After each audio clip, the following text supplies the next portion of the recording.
This is coming. Closures all start today. Our Kate Hussey is live with what drivers need to know. Kate, this could be a pretty big disruption for people's morning routine. Sure.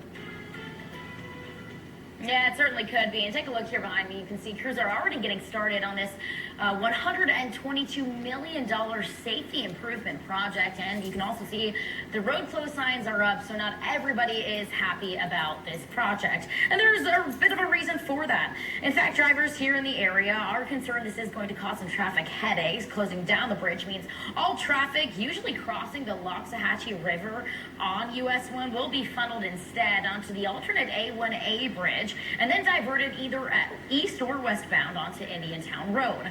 And residents say they fear that's going to add at least 15 to 20 minutes onto their commutes.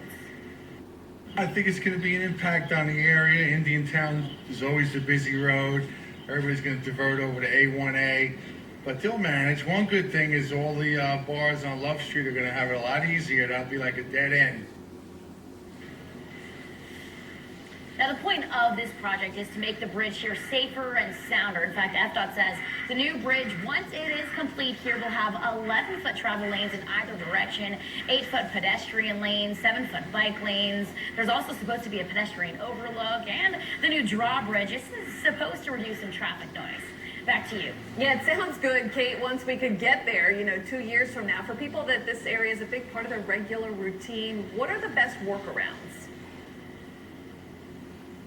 So there are a couple different options depending on which direction you're traveling. So anybody heading north on US1 will instead head west on Indiantown Road, take the alternate A1A bridge, and then continue up north. But if you're traveling southbound and you normally take US1, the bridge here, instead you'll start with that alternate A1A bridge, and then you'll head east on Indiantown Road back to US1. All right, we need to keep those workarounds in mind for the next 2 years. All right, Kate Hussey reporting live. Thanks, Kate. Jennifer, at least we have the heads up.